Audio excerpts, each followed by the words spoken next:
Good afternoon. This is Green Beverly with special guest, the Sharing Wheel, which is me. And today's guest is Alejo Maqueda. Yeah. Maqueda. I said it right off camera, and then once I get on camera, I say no, that's right. That's right. Maqueda. Close enough. Thank you. And hey, thanks for coming on. Thank you for And having me. Alejo is the owner of EcoWave. Yes, EcowaveUS. An HVAC. Decarbonization products, yes. Mm-hmm. Energy efficient products. Mm. We help customers and the community to transition from fossil fuel to electrical systems for heating and cooling, transportation, EV chargers, and energy production for solar and energy storage. Yeah. Mm.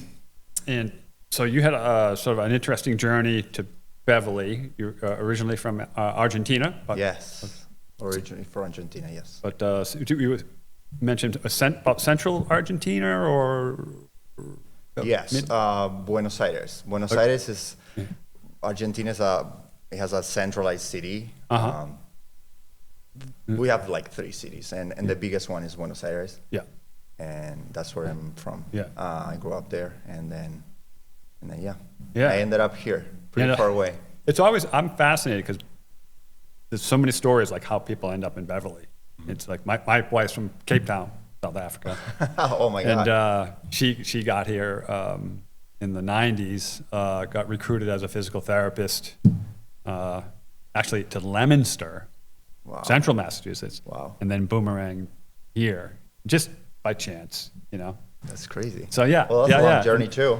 Yeah, it is. Yeah, absolutely. So, and then you talked about a tire recycling company that you had worked for. Yes. I used to work, it was my family's company. We used to recycle tires. We will grind the tires and make this rubber granule for sport fields, synthetic sport fields. Mm-hmm. So yes, that was the beginning of me working in an environmental field, right? Yeah. So you've always been in the fossil fuel, either replacement or reuse market. Yes. And tires are made from fossil fuels, right? Yeah, I think the scrap, it's undervalued, of course, because it's scrap, right? Yeah. So there's always something good to do with it. Yeah. And actually the margins are really good because the cost of it sometimes it's zero, and sometimes some companies get paid for some sort of scrap. Yeah. So it's an undervalued field in terms of business, but it is a good niche to be in. Yeah. Yes. So that's how it started. And now you're on Broadway, on 22 Broadway in Beverly? Yeah, or? we're in 22 Broadway. Yes, here in Beverly. We're a local company. We work here in the North Shore with the North Shore community with Green Beverly.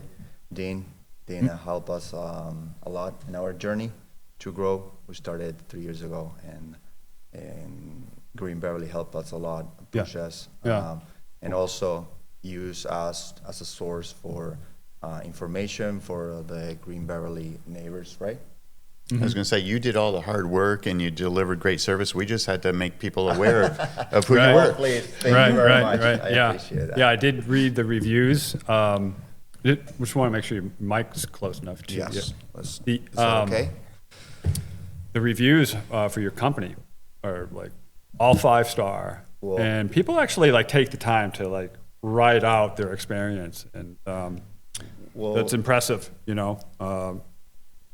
Alejo is a very personable guy, and he does high quality work, right? So. Yes, we take care of our customers. We try to always go a little bit farther,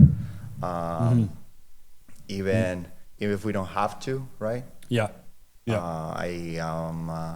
I believe that taking care of your customers is kind of the source of your future customers, right? Sure. Instead of spending a ton of money in marketing, taking care of your own customers, a referral customer, a customer that refers you, it's very, very valuable. Yes. Yeah. And it doesn't take much to have a happy customer, and and they leave a good review, and everybody's happy. Yeah. Well, that's evident on your review online for sure. It's not just me. Just the face of it right now. Yeah. I have a great team, great Yeah. crew. Alan, Maxwell, Mike, they do great work. They take care of people's houses. They really take care of their job, and they're proud of what they do, and so that's awesome. 80% Yeah. of that. Wow. That's fantastic. And so, like, maybe talk a little bit about the different services that you provide, the heat pumps, the EV chargers, the solar. Yes, so our stronger side is the HVAC, heating and cooling, right? Mm-hmm. That's how we started. And then now we are trying to cross more products on the decarbonization journey for our customers, right? So we started with a plan of how could you make your house more environmental friendly and actually improve your the cost of running your system, heating and cooling, or transportation.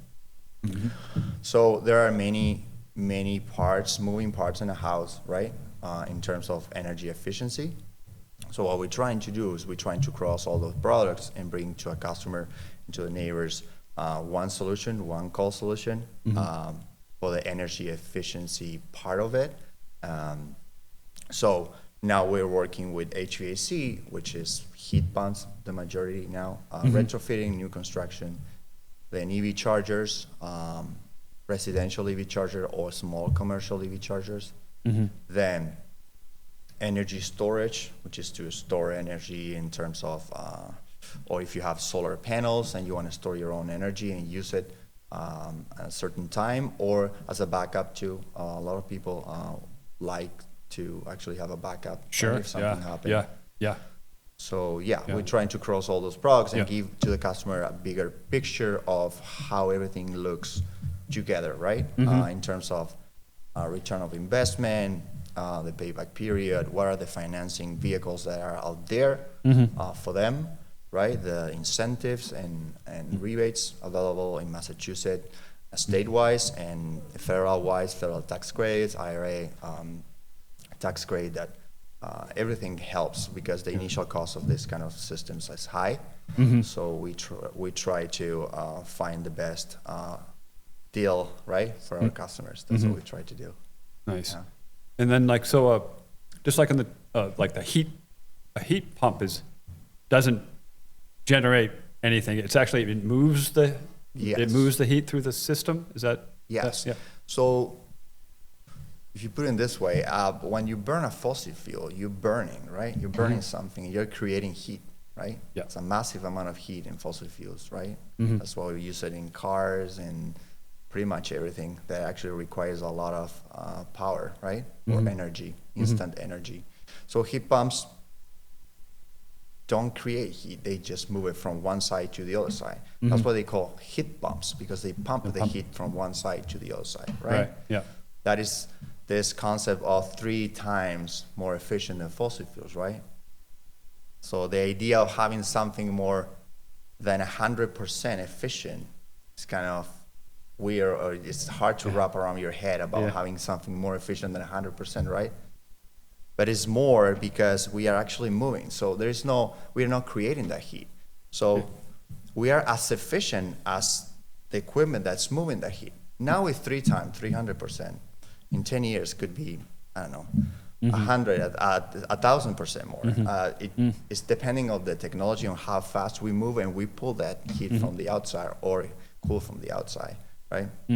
So that's the secret. Yeah. You mentioned the word cool there. I just want to interject here a little bit. So heat pumps implies that they're always heating, right? But I think there's also a cooling side, or you can use heat pumps for cooling in the summer? Oh, yes. It's definitely the difference between a heat pump and an AC, what they call, right? They can reverse actually the cycle, and in winter they heat the house, and in summer they cool the house, right?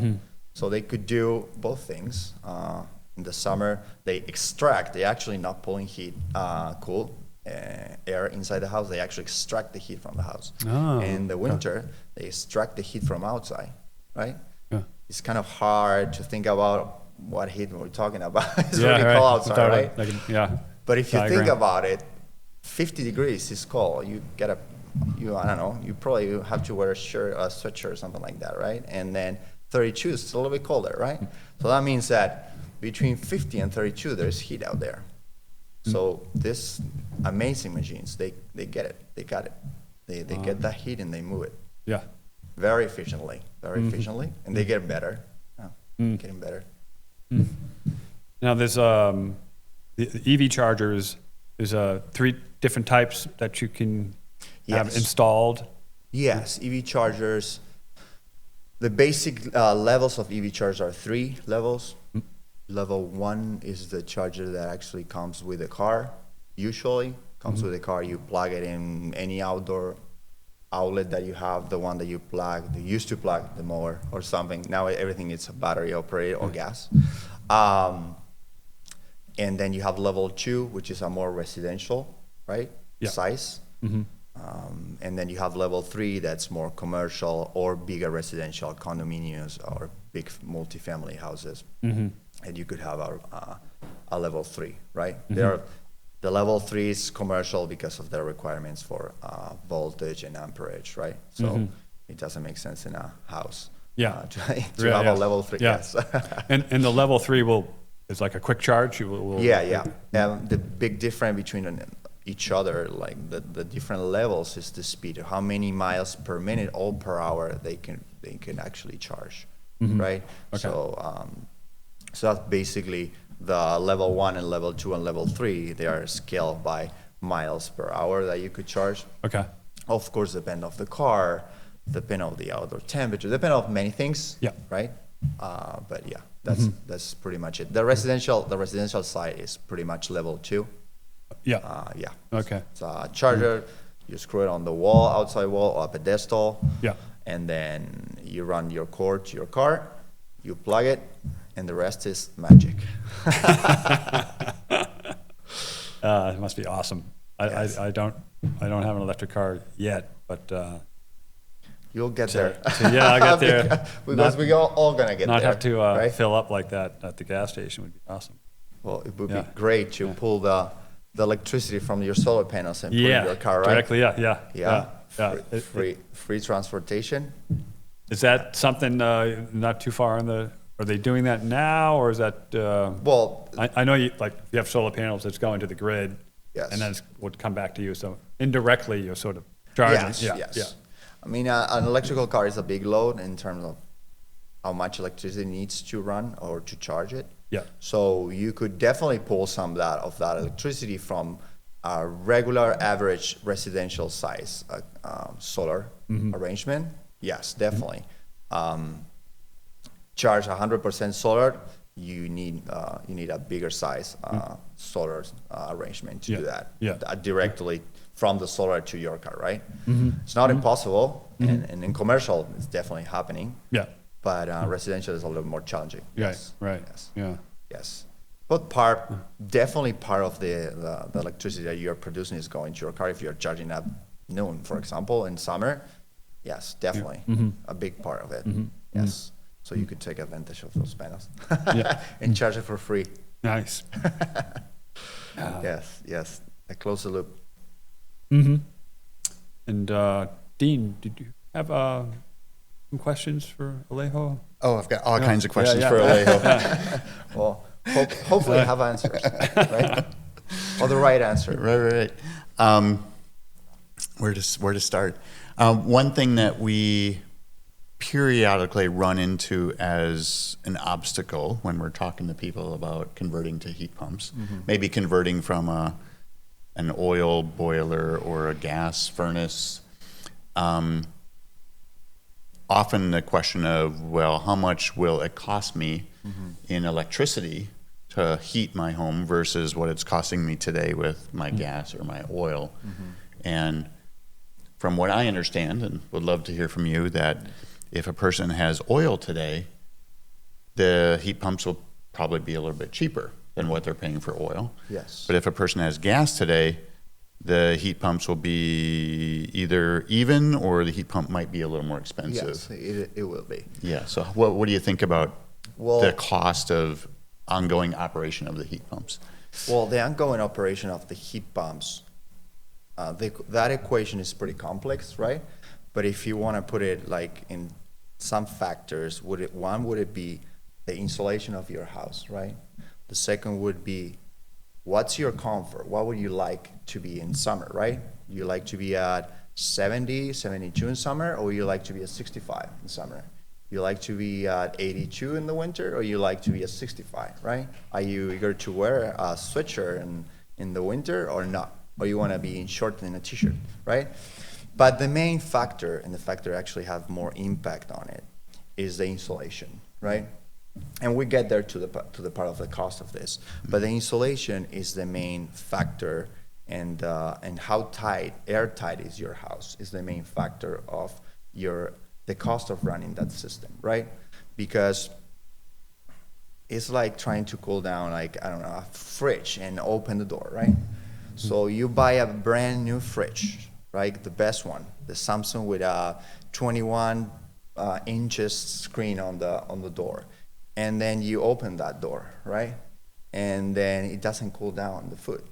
Then you call LG and says like, hey, this is not working out. This doesn't work. It's the same like having a house that's not insulated or it's not airtight, right? Mm-hmm. So you're putting a high-tech equipment there, right? Right size it for that house, and then you're pulling that heating and cooling out of the house, right? So if the house is not prepared in terms of insulation or airtight, it's not gonna have a good ratio in terms of running that system, cost efficiency. It's not gonna have it. So that's why we always push insulation is the first thing that you have to do. Mm-hmm. Why? Because it's the best return of investment for you, right? Because of the cost of the insulation. And second of all, because if they don't do the insulation, we could go there, right? We could install that heat pump, and we're gonna get a call back because the system is not performing. And not because the system is not performing itself, right? Because the system can't keep up, mm-hmm. because the air is moving too much in that house. And that, I think that is one of the big problems on the electrical bills, on retrofitting New England 1800, 1600 houses, right? Where the homeowners are not being advised from the professionals, telling them, okay, you gotta insulate this. The first step is insulate this before we put a heat pump here. Because if I walk in and I put a heat pump in a house that's not insulated, that's not gonna be good advertising for me.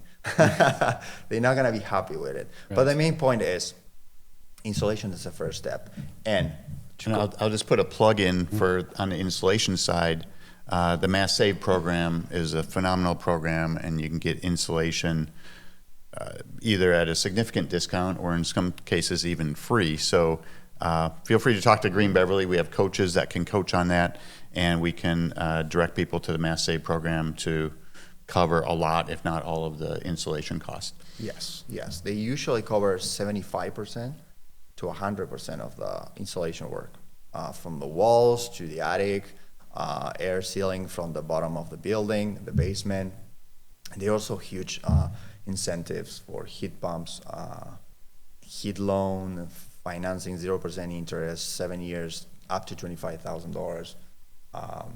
There's a lot of help from Massachusetts and from the federal to keep moving this and hit that 2050 net zero. And we are there to support that, right? So I've heard that there's some potential relief or support that's coming from the electricity utility providers like National Grid for people that have heat pumps. Yes. Can you want to talk a little bit more about that? Well, yes. I guess that they noticed that this problem. Let me wrap up the cost of the running the system. Yes. Yeah. If we put in a scale, I'm going to wrap up and then we move forward to the other topic, because I think it's important for the homeowner to know. Yes, if you're running your house in oil, your heating system is on an oil furnace or boiler, running the heat pump is going to be more economical to do it, right? If you're running a natural gas boiler or furnace, it's going to be a little bit more expensive, and propane is going to be more economical running heat pumps, and electric resistance 100% go to heat pumps, no problem. You're going to save a lot in terms of costs of running that system. Yeah, and respect to the next question, yes, I think what's happening now, it's people are transitioning to heat pumps, right? And then the insulation part of it or air sealing is not there, so you have a lot of people that's complaining about the cost of running the system. Okay, I spend, I don't know, $30,000 in a heat pump system, and I can't even use it because I might get $800 bills for electrical, right? So they trying to kind of offset that cost a little, so they have enough time to insulate those houses, to airtight those houses, to keep moving the program. And actually, the fact that there are so many customers that don't have a good experience with it, right? That whoever took care of that house didn't address what they have to address, or maybe something went wrong, I don't know. But you have to keep moving and promoting this, right? And you don't want to create a current that's going against it because the installers or the companies are not well educated, or they are not educating the homeowners how to use a heat pump, right? The fact that you use a heat pump as you use your fossil fuel system is totally incorrect, or not correct. You could use the heat pump however you want, but what I'm saying in terms of comfort, or you're asking for, is like asking the same things that you ask for from a combustion car to an electric car, right? So you use those two cars in different way, different products, different technologies, different points of view. Heat pump is exactly the same. You can't ask the same things to a heat pump than a fossil fuel system, right? Yeah. And that's education that we as a company that install those systems have to transmit to the homeowner, right? And educate them, and not like install a heat pump and walk away, and then they don't know what they're doing with the equipment, and that's it. And then they actually get a bad experience, with the system, right? So that's part of educating the homeowners, and also the installers, the companies like us, to transmit that to the customers, right? How to use it, what temperature setup, the deltas or differentials between when they go into sleep at night, they like 10 degrees less, I don't know. And a heat pump, it's gonna be hard to drop 10 degrees and raise 10 degrees in the morning and have a nice flat electrical bill. Yeah, it's not gonna happen. Yeah. So you find after it's installed, and this is what I read in the reviews as well, is that there's some post-coaching in terms of how to use the system and use it right. I usually like to wrap up the jobs, go myself and talk with the owner about the homeowners, about how to use the heat pump, right?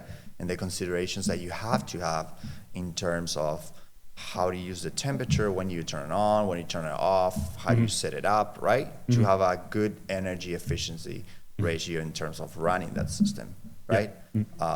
If you just walk away and they just use it, they use it as they used to use their fossil fuel system, and it's not wrong, because that's what we all do, right? But if we don't educate them, then they get in. Then you hear from them. Yes, exactly. So it's a matter of helping the customer as part of the product.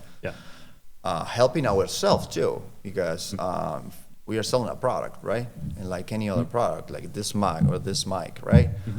If you don't give them the support to actually see and value what they have in their hand, right? So I'm trying to pour the coffee in this mug like this, and it's not gonna work out, right? So everything needs like a little support from the company side, right? To make that product work, right? Not all pros talk by themselves. You just gotta teach the customer sometimes a little. Right, right. Yeah. I can see why it gets good reviews. Thank you very much. Thank you very much. I heard something the other day too that you can either agree with or maybe not.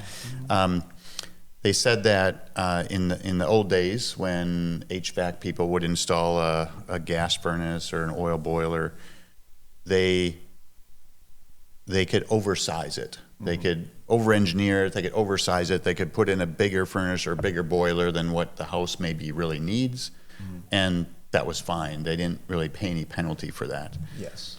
But from what they were saying, with heat pumps, you have to be more precise on how you size it, how you configure it, because from what I understand, if you oversize it, then maybe that it doesn't run as efficiently, or maybe you have a higher electric bill or something like that. So it sounded like for somebody like you that's coming in and installing it, you have to put effort into making sure you're sizing it correctly. Is that?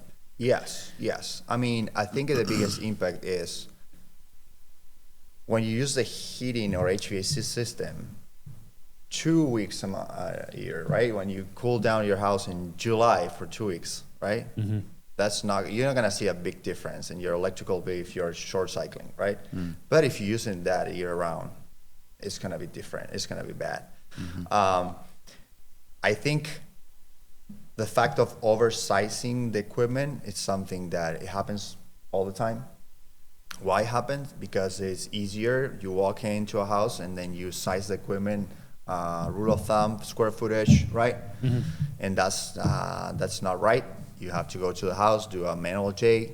There are great softwares out there that you could put in a tablet. You walk in a house and you scan that house. It will give you the exact heating and cooling load that you need for that house. And one other beauty of the heat pumps is that the compressor, it's so high tech there that they could ramp between 25% of the capacity to 100% of capacity. 10 years ago, it was like 0, 50, and 100. Right. And so the short cycling is actually better handled right now. But there's a lot of oversizing out there. Yes. And then oversizing before, when you have 2 weeks of cooling, was okay. But now when you have 5 months of heating, oversizing, it's a problem. And our summers are getting hotter too, so Yes. 2 weeks of cooling might be 2 months of cooling. Yes. Very shortly. You just gotta make sure that you do your job in scanning that house, right? It's a requirement. Your manual J, everybody should do it. It's a scanning that house with the software that they have today. You could do it in 20 minutes. You scan a house and you get a 3D model, super duper sharp, and then you get your manual J, and then you size based on that, right? Yeah, that's the right way to do it. And I think there's a lot of companies that are realizing that, and they are transitioning, and it's super easy. It's easier than rule of thumb and have a callback. Sure. Yeah. I was going to say, so if somebody's, has gas or oil now and they're interested in heat pumps, maybe their current furnace or boiler is getting up in age and it's maybe doesn't have too many years left. Yes. What would you recommend they do? How do they know if a heat pump system is good for their home? Okay. So there are many things or ways to go, roads to go, right?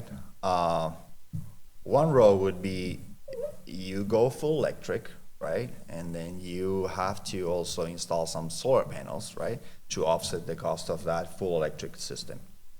On that road, you have to make sure that your insulation and the airtight of your house, how leaky is your house, has to be in good shape, right? Because you're gonna be running full electric. And by electric, you mean heat pumps? Heat pump, right. yes. Yeah. Yes, full electric heating, yes. Yeah. Heat pumps. The other road is, if you're gonna change that boiler and you wanna keep that boiler, you could have the best of both worlds, right? You could have the best of both worlds.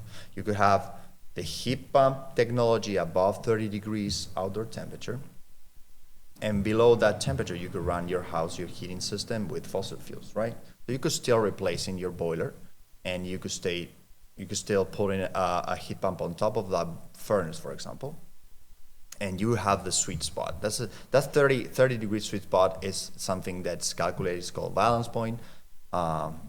Must Save has their own balance point, but depending on what's the usage of your house, how insulated it is, right? Mm-hmm. But let's say that's a 30, right? When you put solar, that actually the balance point drop. But if you have a boiler and you're thinking to replace it, right? If you have solar, I think go and electrical is an option, is a good option, right? If you have a big arrangement. I'm a big supporter of dual fuel too. Dual fuel situations where you have natural gas, for example.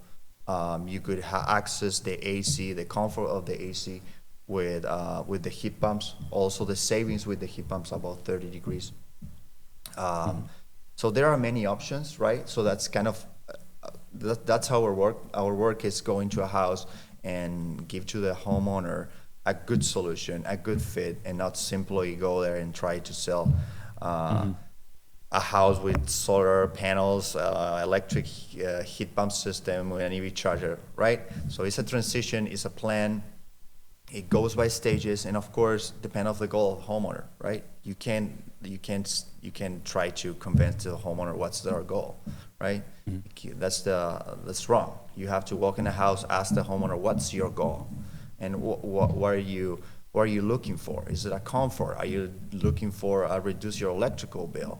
Are you looking for a decarbonization plan for the next 5-10 years? What's your goal? And then that's how you address each one of these replacements. It's a boiler, it's a furnace. Should you replace a furnace with another furnace and put a coil on top, another heat pump, a coil is a heat pump, sorry, on top. So there are many ways to do that, but it never hurts. It's always good. There are great incentives and rebates. A new HVAC system could add between 3 and 5% of your home value, according to Zillow. So an average house in Beverly is $750,000. That's an average cost. So we're talking about $35,000, right? Best case scenario. And an average cost for a heat pump installation is $25,000, $27,000. They're less and more, of course, but thinking about an EV heating and cooling system, an HVAC system for a house, is now we have to think about that as we think about finishing or remodeling a bathroom or a kitchen, or redoing a living room or roof or a deck or a patio, right? You're adding value to your house. You're not just adding comfort to yourself, and when you sell that house, that's gone. No, the house has a value, a market value, right? That you're adding when you do that kind of things. Yes. Good point. Very good point. Yeah. Now, if someone wanted to get in touch with you, Yes. how would they do that? So we're in Beverly. We are EcowaveUS. Our Instagram is EcowaveUSA. Our website is www.ecowave.com. Or you could give us a call to the 978-500-4081. Excellent. We'll be happy to help you. Have we covered all the topics that we'd like to, anything else that we? I could talk all day, but I'll be talking a lot too. So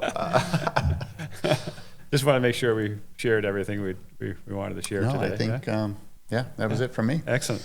Well, thank you, Alejo. Well, thank you very much for giving me the opportunity. And oh, sure, yeah. have a great time. I love that you found Beverly.